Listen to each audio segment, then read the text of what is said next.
All right. Starting off, do you want to give yourself a quick introduction? I am Pan. It's like they called, also called Pandemonium, Pangora, what is it called?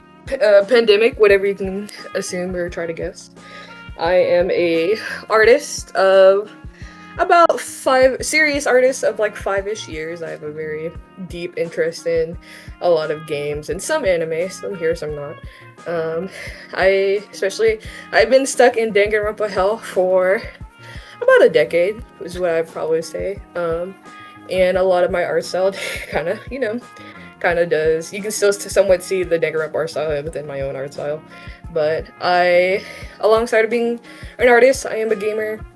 I've been playing games since I was like in diapers, and I'm also a writer a little bit. I write every now and then. I'm actually kind of currently focused on a fantasy world that I'm kind of building from the ground up, and I'm actually very much enjoying what I got so far. So yeah.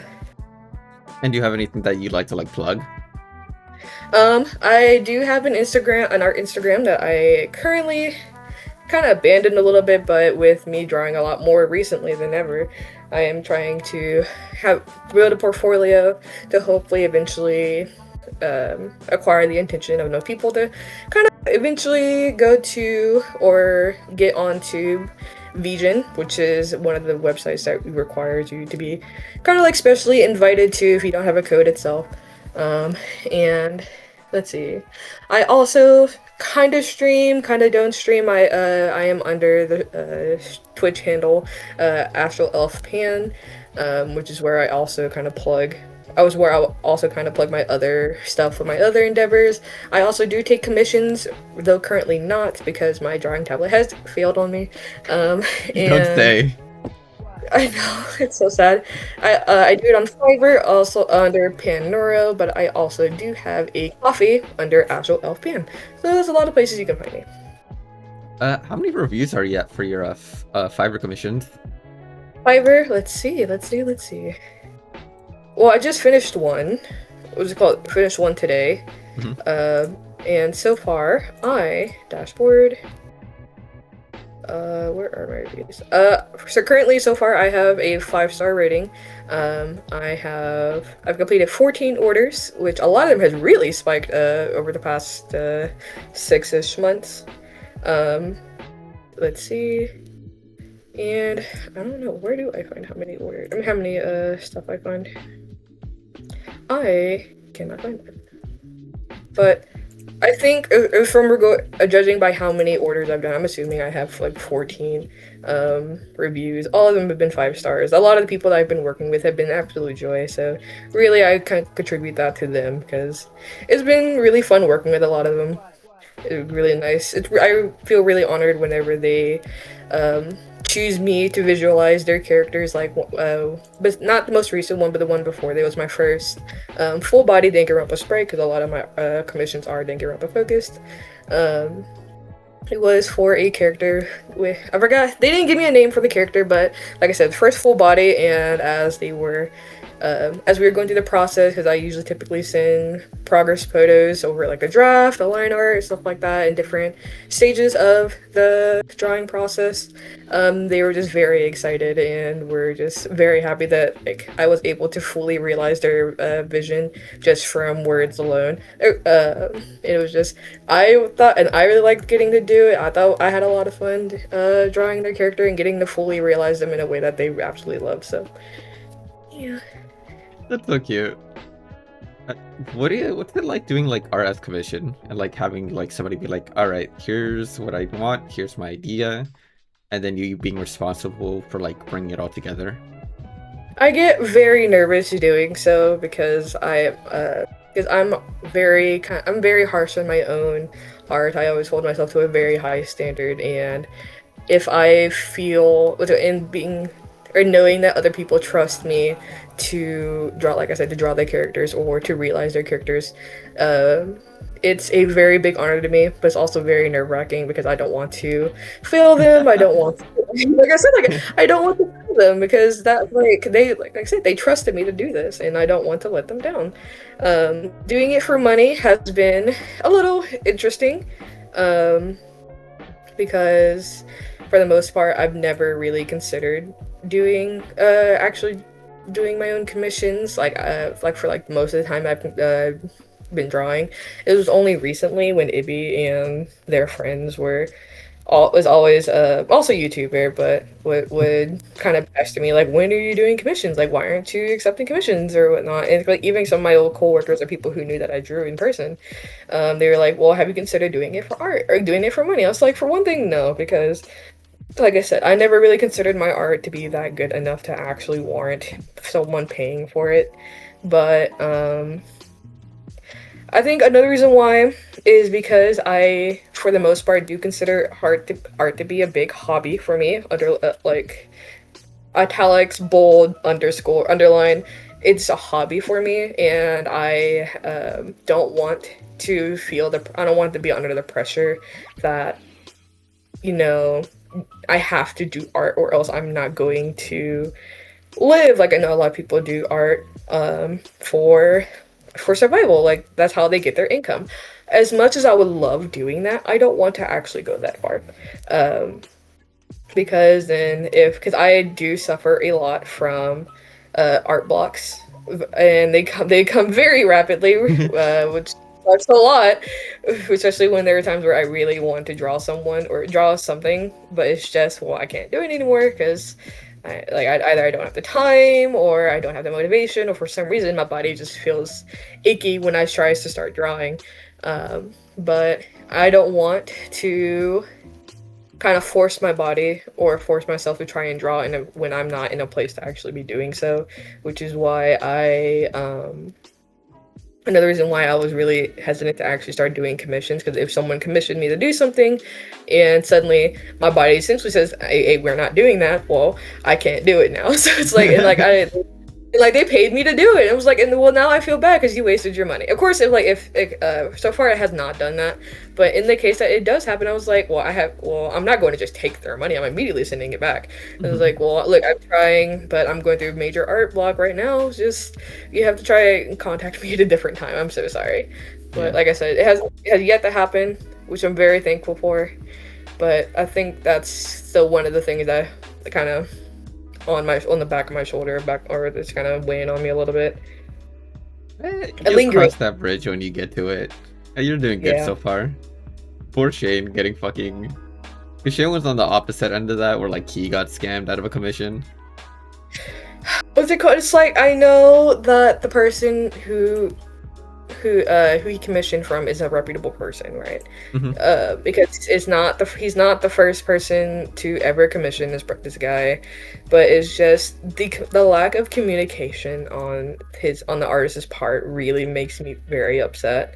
And because it's like he like from like when he first ordered the commission, like it was all fine and dandy. He was getting regular updates and stuff like that, and the artist eventually said that like, hey, I'm almost done, I'm gonna send it out to you by like this date. The date comes up, radio silence. Shane sends in multiple responses, or just kind of like checking up. I was like, hey, like, I just want to know the status of the stuff that I commissioned for, like what it is, like if you need more time. He was perfectly fine and happy with waiting.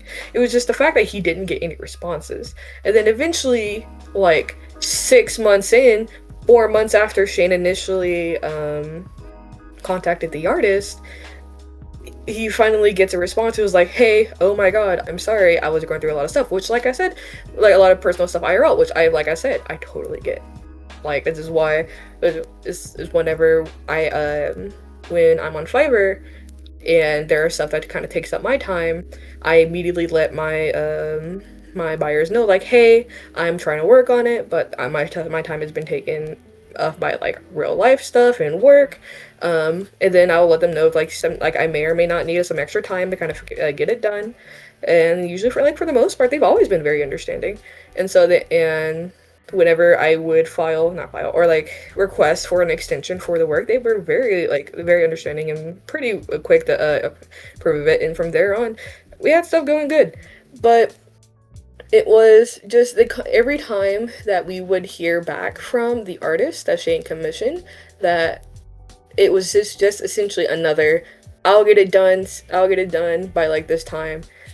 Trust me. And then the time would come up. Shane would like, hey, like Shane will ask, like, where, like, what's the status on it? Radio silence, and then the cycle repeats. And then now it's been over like a year, like it's been over like, a year now. Insane, dude.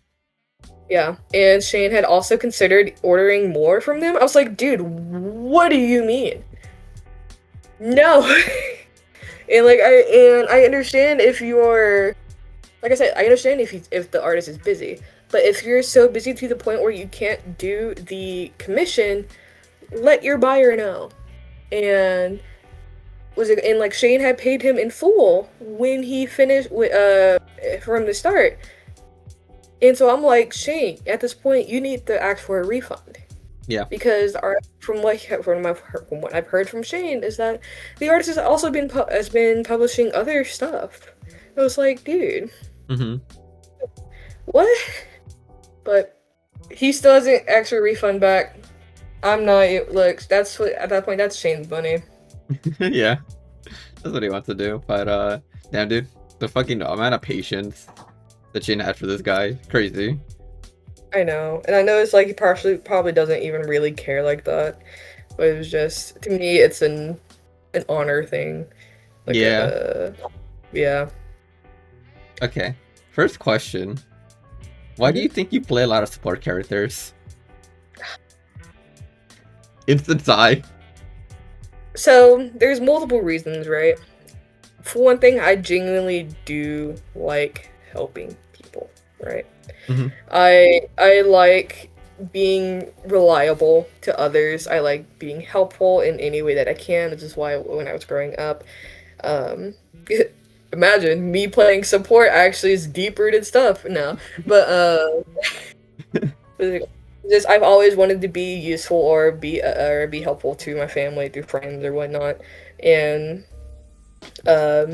so in playing games, I don't think there's ever been a time where I did. I think the only time I didn't play support was when I first started playing games, playing a lot of live service games. It started with I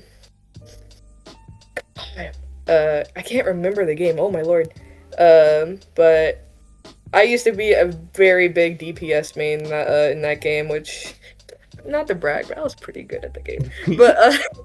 But then we moved on to other games, like when Paladins came out, along with Overwatch. That was a big thing because I didn't have the money to buy Overwatch, so I got Paladins. I played a little bit of DPS characters, but then I immediately started moving on to characters like Saris and like Ying. And IOs. I thought those characters were just fun. I loved their kits. I liked being able to. I liked the mobility of certain characters, which is why when I first started playing Overwatch, I gravitated to Mercy immediately because I loved the mobility that Mercy's kit had. And just it's the big, and while in video games it's the MLG moments that really take up the spotlight, but the pentakills or the sextuple kills or the team wipes for like a Reaper ult. But I liked being the one to save the day through say like our tank is like 1 HP but holding a point, being in the back as like Ana and like healing him and like sleeping enemies that are trying to kill him and stuff like that, and essentially holding the point with just 2 people in the dream. That's fun. That's fun to me. And it kind of transfers to essentially every game that I play. Granted that, there are times where I don't want to play support characters, which is why I somewhat complain a lot or joke a lot whenever we're playing League, is that whenever we're playing Sums, everybody usually makes me play Leona. But I think it's more because I realize I don't like playing tank. I just like playing support. Different. But like I like to play a lot of enchanters. I like to being able to kind of like not really handhold the carry, but like being the helpful fairy on their back, like the one that like empowers their abilities or stuff like that. Which is why like I always said that, hey, if I was to be a character in League, I'd want to be a support because nothing new. But I'd want to be able to empower my ADC. I want to be able to help them. I want to be able to see my child kill the rest of the team. It's like how a mother or like a parent watches their kid thrive in like a sport or whatnot. It's the same feeling to me in a way. That's honestly, I never would have thought about it that way. Hmm. I do want to say, I think the reason we also like you playing Leona, it's just because you get so fucking funny about it. You get so Oh, instantly like grumbling about it. I was like, oh, yeah, I get gremlin about playing certain characters to begin with. Like Leona, like if I hit a certain point, we're going all in, and if you're not with me, I'm dying, and I will die there. It's like this is why I love playing. That's why like for the most part, when me and Ibby had created that slideshow as like a joke, it was like, hey, anytime that you need me to go in, you need to scream kill right now. Because that's what Kill.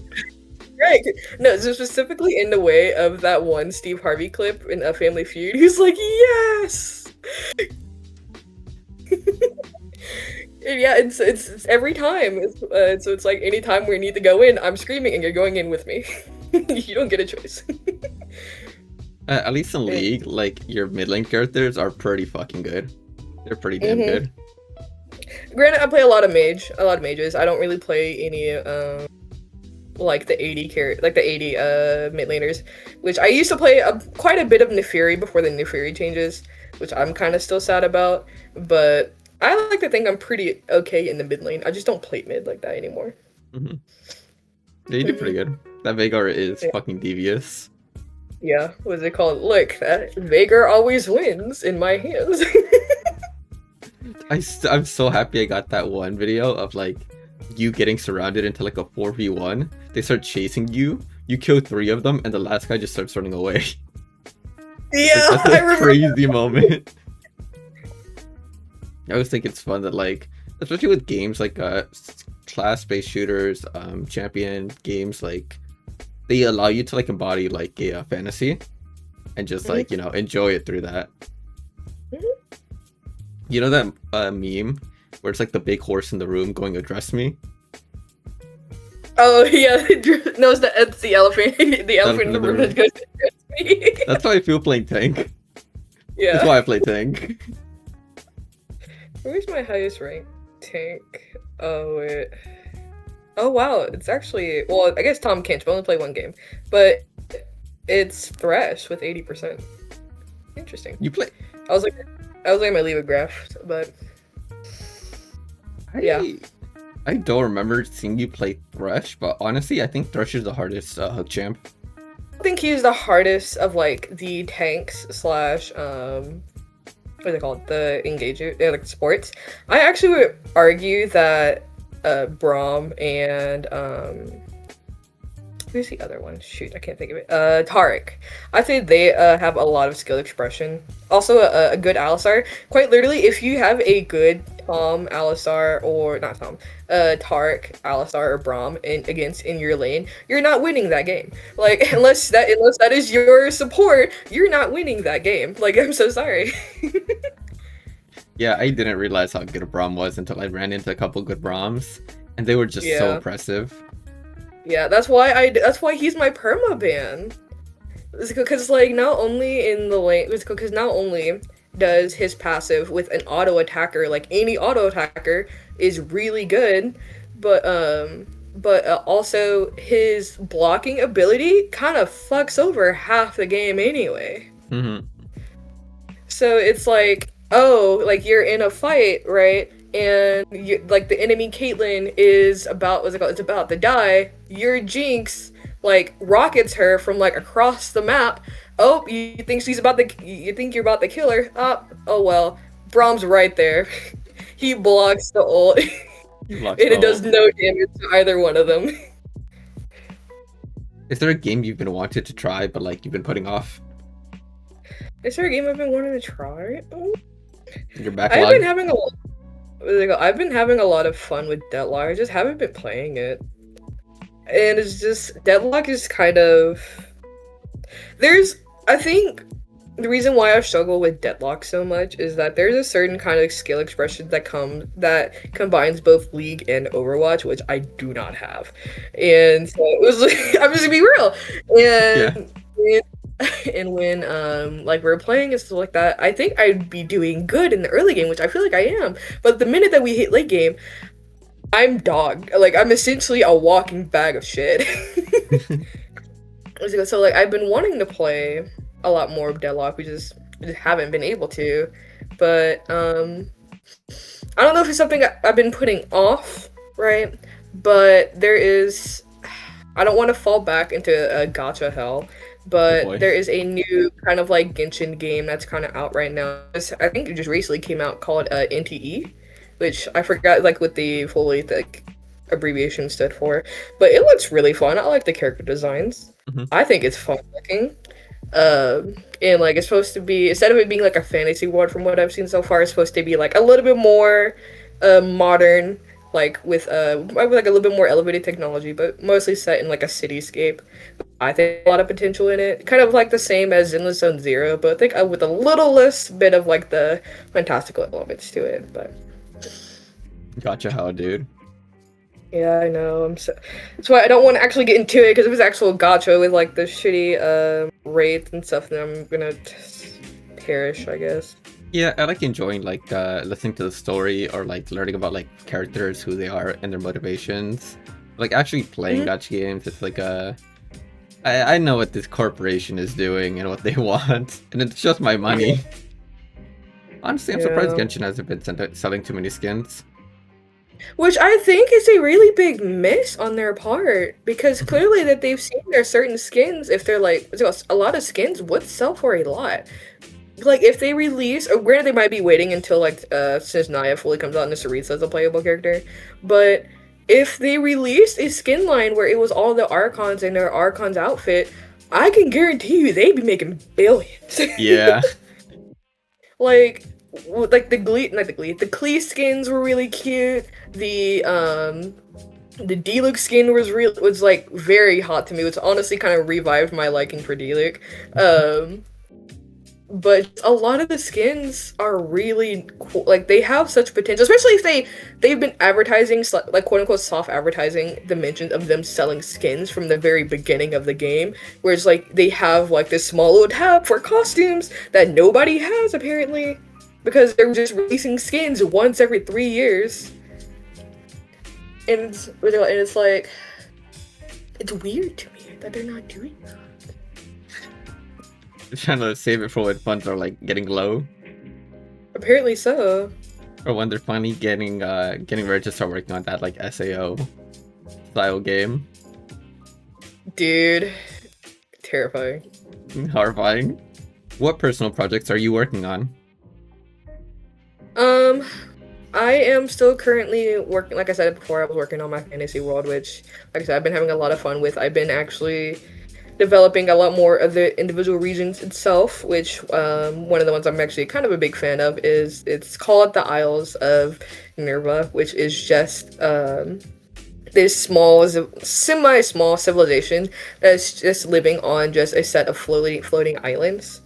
That's the remnants of what got pulled apart from a pre-existing chunk of the earth that got taken to be a civilization in the sky, which there's a whole entire lore about that. I'm not getting into that now.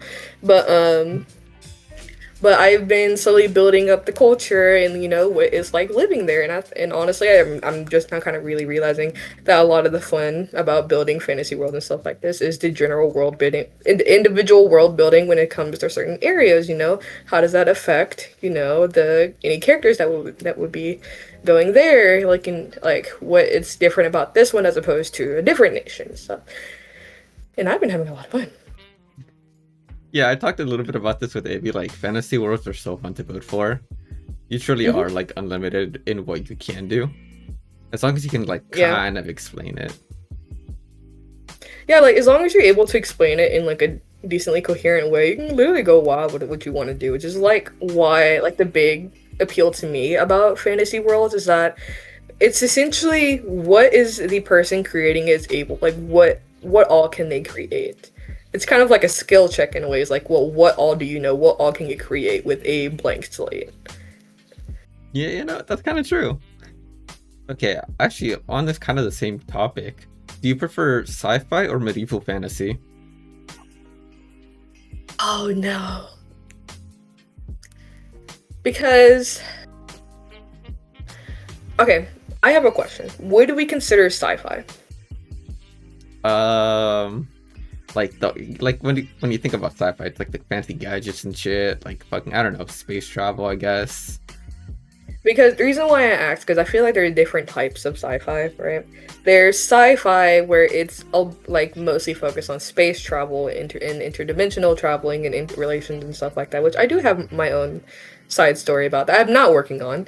Don't get it twisted. I just know it exists in the back of my mind. Hmm. But there's also the sci-fi that mostly focuses on scientific revolutions. So like instead of it being like space travel and stuff like that, it's mostly focused on stuff like teleportation, cyborgs, like the Cyberpunk 2077.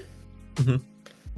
Yeah, I say that there's an entire different like category of sci-fi that's mostly focused on stuff like that, which I see the appeal of both. I do like both of them to an extent, right? But I think that space travel can get pretty dull very quickly, um, because for one thing, it's like, which also it does kind of play into the words like, well, what kind of society and um, relations and conflicts then can the creator create with this sort of blank slate slash a palette.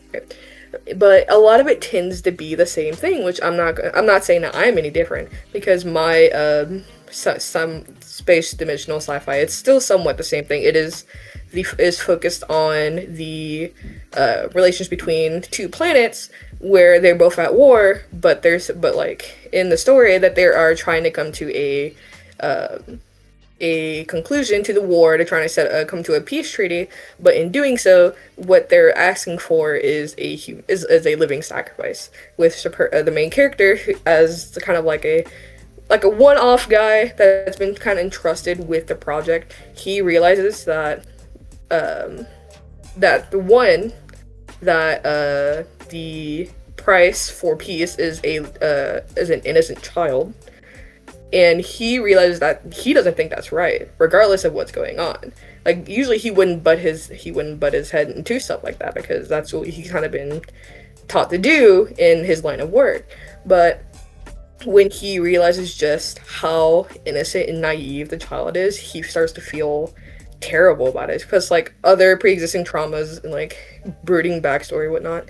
But and so his entire thing is just like, well, I don't think that's right. I'm sorry, but that's not going to happen. And then he runs away with the child. Um, but my ideas are not new. They're not original, in my opinion. I'm not saying that they're bad ideas. I'm just saying they're not original. Which, when it comes to sci-fi in both the space like travel, but also in the technological side of sci-fi, a lot of it tends to be the same. A lot of it's somewhat reused ideas, which I guess really a story is just a remix of already pre-existing ideas.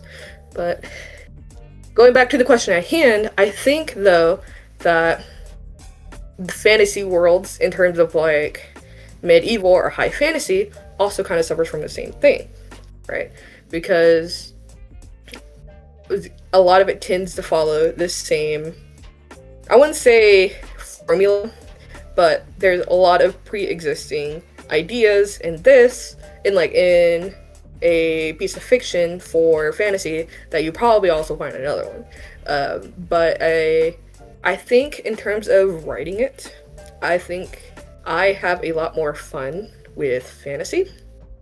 Well, not I said fantasy, duh. With medieval slash high fantasy, Hmm. because I like one thing. I like magic as much as I love technology. Like I think magic is very cool in the way that you can apply magic and how you can create limits on magic in fiction. Very cool. Like me and Ibby have been watching Witch Hat Atelier, which it's another fantasy, magic based, like with a bunch of mages and witches and stuff like that. But the difference is though is that when it comes to magic, people assume that it is just something that you're born being able to do. It's like if you're not born, if you're not born a mage or a witch, you can't be a witch. So it's essentially it's like almost like a lottery slot kind of thing. That's what the public has been taught. But the main character Coco had realizes after kind of like sneaking on a witch that had showed up at her mom's shop, that magic is actually not bound by a lottery of chance. Anyone can do magic. But the problem is though is that because of how volatile and unpredictable magic can be, the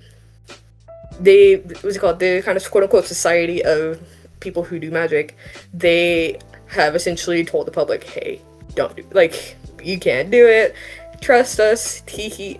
And in realizing, and in her realizing that she can also do magic too, she in the middle of the night, she realizes that by drawing magical circles, which is how you're able to do the magic in this world, and she likes in the middle of the night she starts drawing her own circles and stuff like that off of a book that she had found that she was given a long time ago, which very prolonged story about that. We're not gonna get into that part. She accidentally starts a spell that is very volatile and destructive, and so she while the witch that she had spied on, Keyfree, was able to save her. The spell had overtaken her entire house with icicles. Kind of consider like dry ice in a way, where if you touch it, it immediately starts taking over. I don't think that's how dry ice works, by the way. But she wasn't. But her mother, was overtaken by the spell. So her mother was I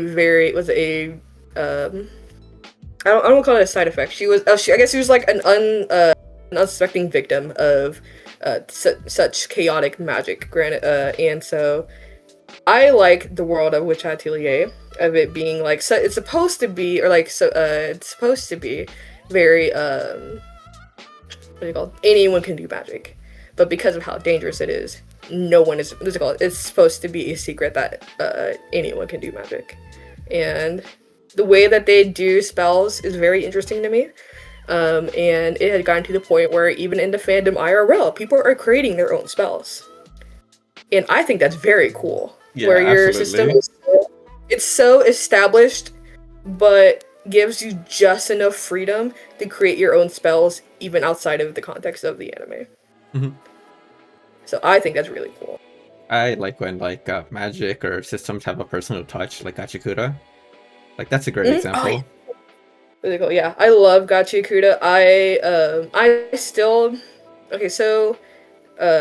when it comes to in a lot of animes and stuff like that, me and Ibby typically put ourselves into the anime self-inserts, whatever kind of cringe stuff you want to call it.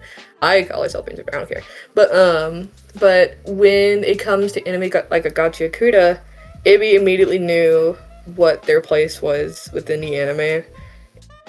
They knew that they were going to be a giver. They already had like their backstory and stuff like that. But to this day, I still don't know what I want. Honestly, I don't think I'd be a giver. Yeah, because the whole point of being a giver and having your vital instrument is that it is supposed to be something that has a deep connection with you. And so whether or not if it's a positive connection, a negative connection, it's your choice. It's like it doesn't matter. But it's supposed to be something that is so deeply connected to you that it essentially takes form into something that makes the both of you stronger. And I don't, in thinking about it, I don't have anything like that. Mm-hmm.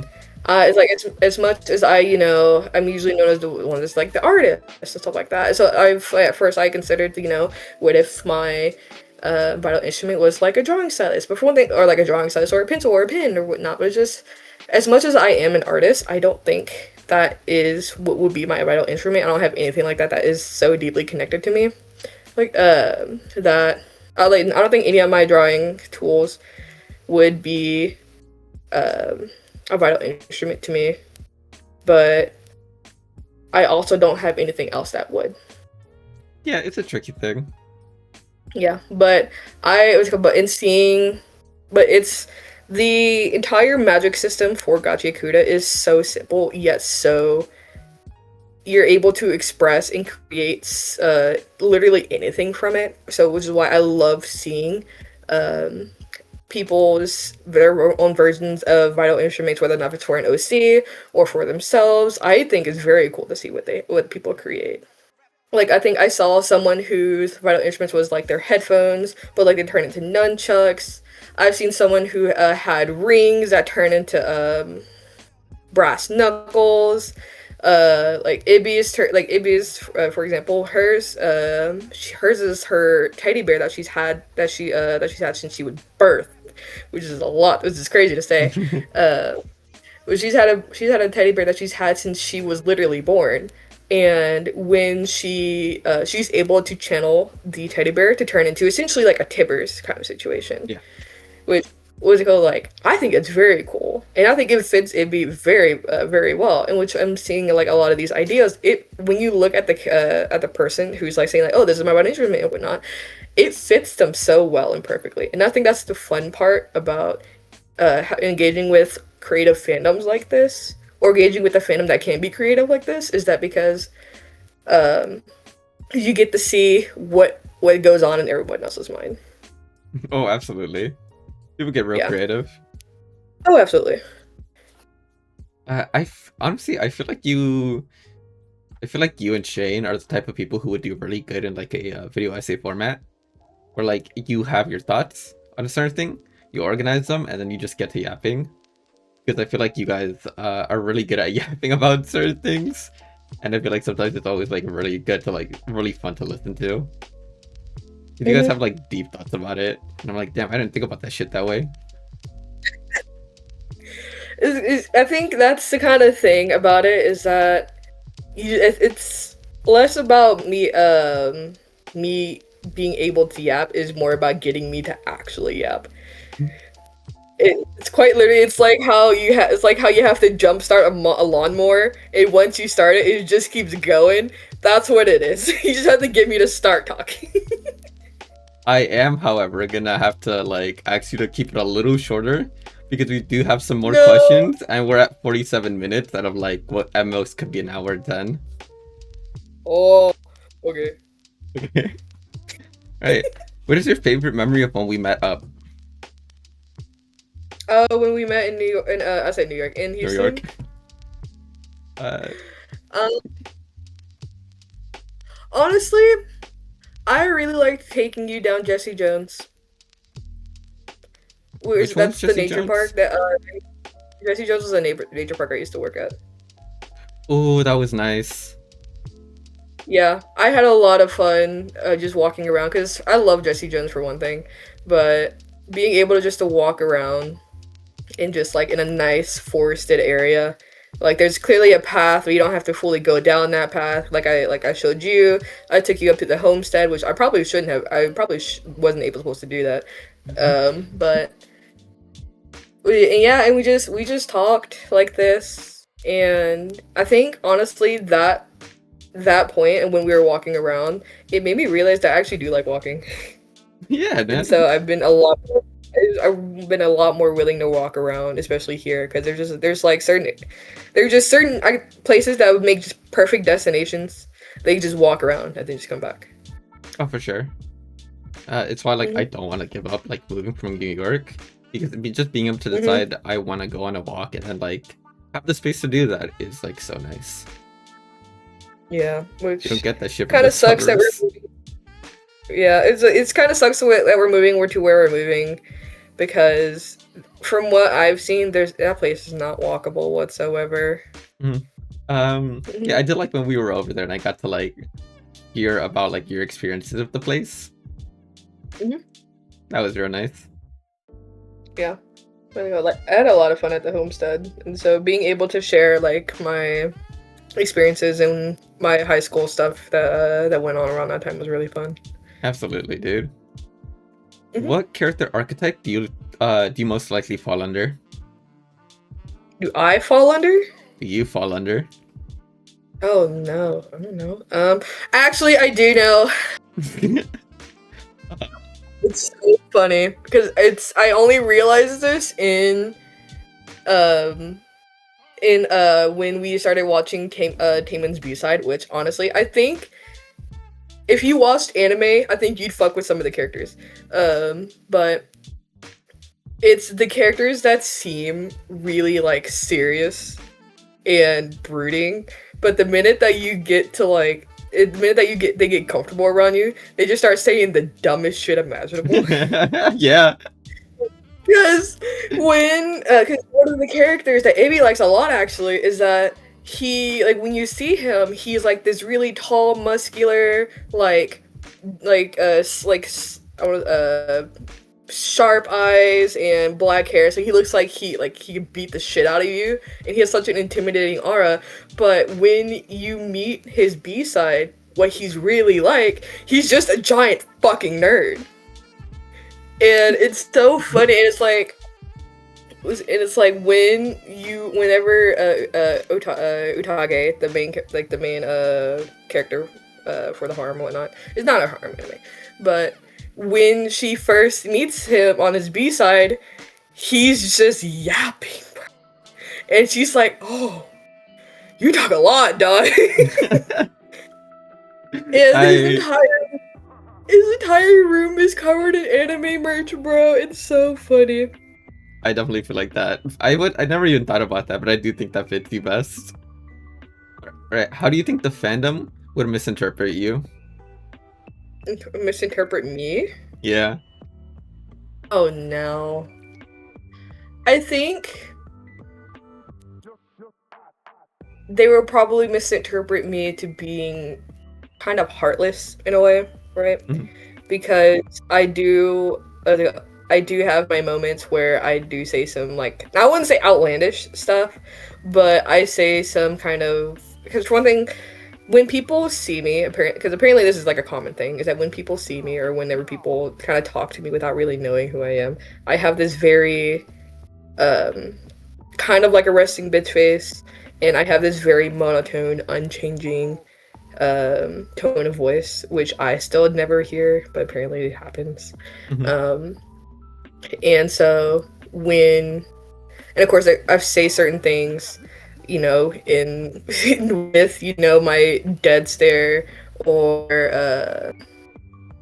was it my dead stare, dead tone, or that when I start doing or saying stuff that are not really in like the probably not trying to figure out how to describe it right, because in the end there are points where I will start doing stuff purely for I am like I don't want to call it selfish, but I'm mostly doing stuff that I know that's just benefits me in Mhm. like the nicest way possible, I guess is probably the way to describe it. And so when certain characters act like that, they immediately assume that they're heartless. They don't care about other people or other things and stuff like that. I was like, well, Yeah, they no. cling on to that one moment. Yeah, they cling on to that one moment. It's essentially they're like a bitch the entire freaking anime, according to the fandom.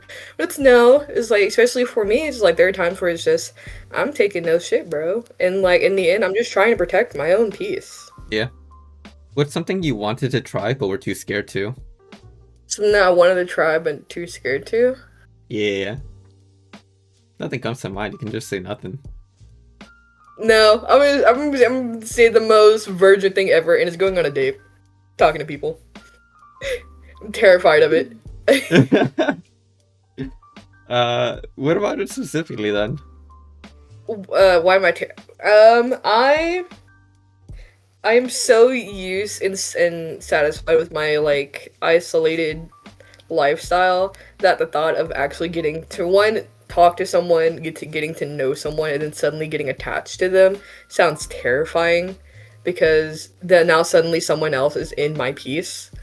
And there's also like I have kind of been the audience member, I guess the best way to describe it to a lot of people's other dating struggles. Mhm. Um and kind of witnessing it from the audience POV, and then suddenly being told, okay, well now you try it. No, what? It's like some of the things that people say to other people is terrible. It's like it's so outlandish to the point where it's like, okay, so do all people act like this? And of course, not everyone does, but it's like at that point now I have to figure out who does and who doesn't. I don't want to go through the struggles of like trying to find someone and potentially getting hurt in the process. Mhm. That sounds terrifying and way too much work. I think it all like you have to have a certain standard for your SO, and you have to maintain that standard in the relationship to like avoid getting hurt. Yeah. Also, you got fucking no Riz. Oh, absolutely. You got no Riz. At this point, I'm just secretly hoping that Autism Riz helps me out here. I guess, but you gotta put yourself out there, you know? You gotta, Yeah. You gotta put yourself out there for the card place, the card gaming place. Oh, for Game Nut? Yeah. Like, well, I would, but for one thing, we're about to leave soon. Yeah, so that's there's no true. point in me doing that. But a part of me is somewhat thinking that that might be something I do whenever I move down, because there are a couple of card places that we were able to find while we were down there for spring break. Mhm. And so I'm hoping that in having a new area to be in, I kind of like muster up the courage to actually start going out more, or like even start like picking up dating apps, see if I can find someone that way. Mhm. Terrified still, but it's on the list. Yeah, it's like if you want it to happen, you gotta like put yourself in situations for it to happen. Yeah, you gotta actually manifest it. You gotta manifest destiny. Okay, what 5 numbers would you keep on your phone if you had to permanently delete the rest? Oh good god. My mom, my dad's, sisters, Ibby's, and probably Anaya's, my cousin. That's her. Yeah, like I'm not saying, because I know I have your phone number, I have Shane's phone number, I have like a bunch of people's phone number, but it's like those are the people that like I need to have immediate contact to if in case of emergencies on my part or on their part. Okay, I want to check what's the last thing I like actually sent you. On like text or? Yeah, on like the regular ass phone. There you are. I don't even. Like, I'm gonna send you the most recent image there. I fear. Bruh, of course it is.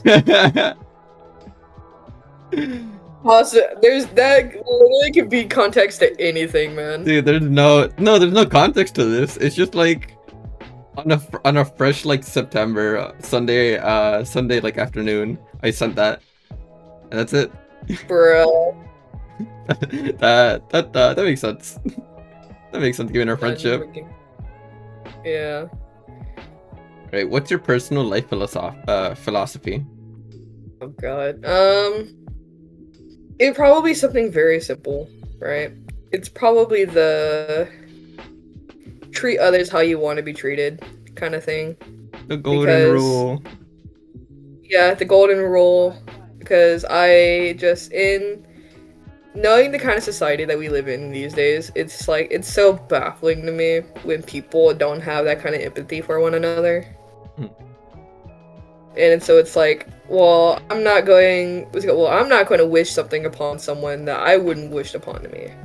Yeah. If I want to be treated like, with all the respect in the world, if I wanted to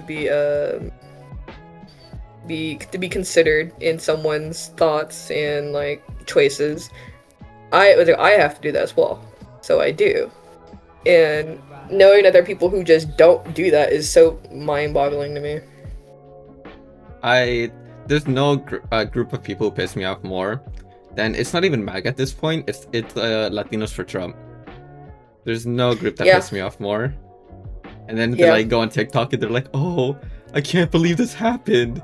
And it's like, dog, the fucking panther eating face group ate your fucking face. And now you're surprised? Yeah. Come on, dog. I never understood that. I was like, okay, it's like, why are you trying to vouch for a group of people that don't even like you, dog? The fucking I forgot his name, like Tom Sinclair's or like the Black Supreme Court guy. Mm-hmm. That guy too. Fuck that guy. Yeah, because I think he was also one of the people that were like, maybe we should get rid of interracial marriage. Yeah. He's married to a white woman. Uncle Ruckus head ass, bro. He literally is trying to get rid of. He's at this point. You just have to assume he's been trying to divorce his woman for the longest time, but don't know how. This is the most complex divorce scheme ever. Right, dude. I was like, what do you mean? What is this self-report?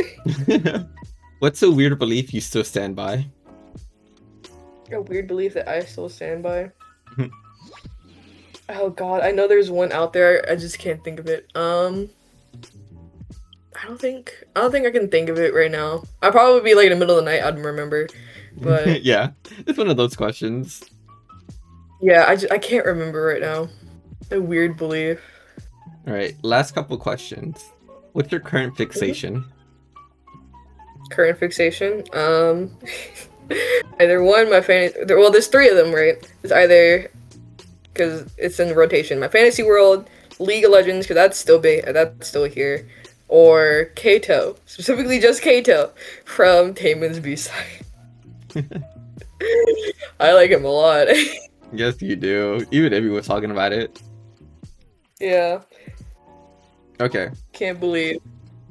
And the last bit is any recent events that you want to talk about? Any like proud accomplishments or anything like that? Proud accomplishments?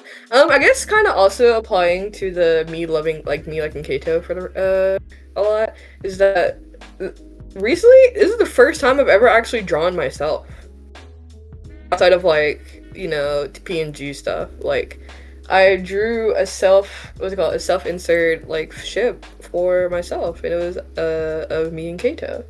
And it was also another time, it's like another first time for me is that I drew a canon character, which I typically don't draw canon characters. Then I also had it printed, and it's in my room. I'm actually surprised it took you this long to do it. I feel like you have so much like power at your disposal being able to draw. Oh yeah, which is why I was like, after I do it, I was like, maybe I should start exercising my free will a lot more. Yeah, dog. So not. So now, anyway, I'm making merch soon for Taemin's B-side. Yeah, dude, fuck it. I mean, yeah, avoid legal trouble, but yeah, fuck it.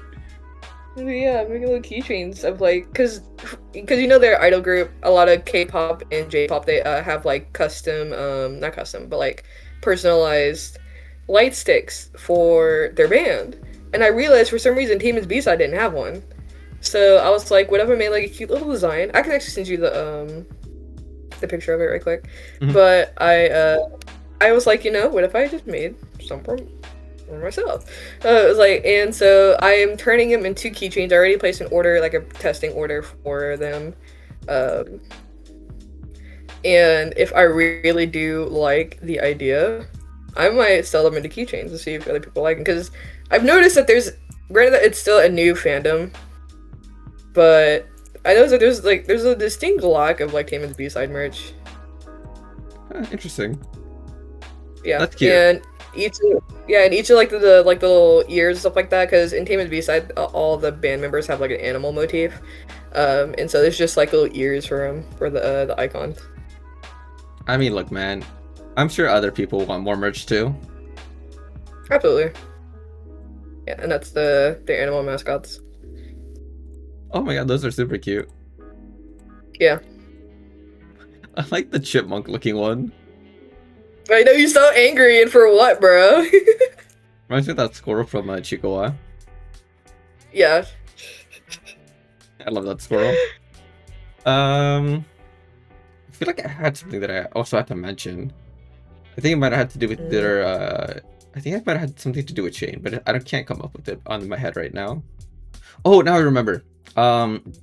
So I think Shane asked me to do like a he asked me to do something specific that I was like that I wanted to do but I couldn't do. It was something like this, right? For Neptunia characters, but using like a whole different using a different audio, right? And Yeah. I wanted to do it just to like practice and like, give it a shot, but then I got busy with other things. And I was like, Yeah. since we're just yapping a lot on the podcast, I can kind of just use the podcast and our yapping to like give more animation a shot. Because holy shit, is that shit hard. Yeah. It's fun, but it's hard. I still have that fucking Foxy running scene near and dear to my heart. Dude, it's so funny that you cooked with that one though. Yeah, that shit was biblically accurate. And I low-key wanted to like turn it into like an actual GIF. I think you should be able to, yeah. Oh, wait, there we go. Hold on. It's just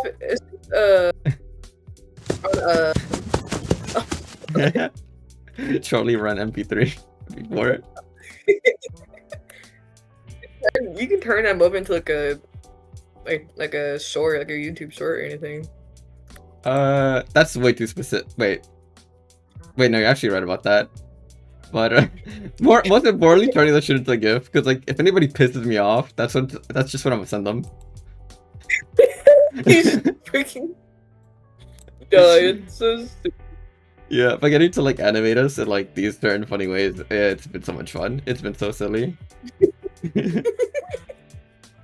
Once again, you portray me in the goofiest ways imaginable. Oh my god, dude. We talked about this. You portray yourself in the goofiest way just imaginable. Yeah, I'm just goofy. You're just a goofy goober. We are now an hour 8 minutes, so congratulations. We actually haven't exceeded what probably would have been a little too long.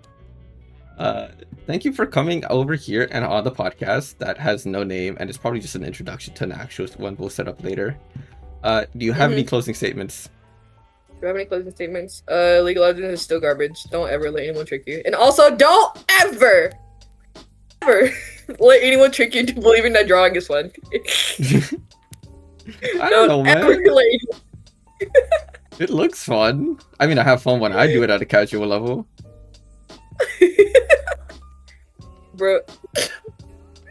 Bro's crashing the fuck out. Oh, and do you have anything you'd like to say to Ibby or Shane? Ibby or Shane? Oh. Yeah, because I think Ibby left you a message on the last one. Oh no. It's probably gonna be something about appreciating myself. But like if we're gonna be like heartfelt for a split second, it was like genuinely I appreciate them so much, and I appreciate all the time and effort that they've taken to get to know me and still befriend me after all the bullshit I've said or might have done. I don't know. You are some crazy shit too. You are some crazy shit. I don't even know if I can bring it up here, but I always think about that one incident. I talk about the child thing. About which one? About the child. No, the amnesia incident. Oh yeah. You peeked the mic so fast. Look. Okay. That I was 14, not even. How dare you expect me to make a rational choice at that point in my life? No, I'm not like, calling you out or anything, because that's just something like you do in your teen years, but like, oh my god, bro. I heard about that and I was like, oh my god, that's crazy. What possesses people to do this? That's something my sister would have done. Bro, I was 14 and I swear to god I had nothing better to do. Oh my god. Oh, fucking hilarious. Alright. Thank you for coming on. I'm gonna eat the rest of my Chinese food because I'm like super hungover. Chinese. Oh my god. Motherfucker turns 21 and suddenly he's an alcoholic.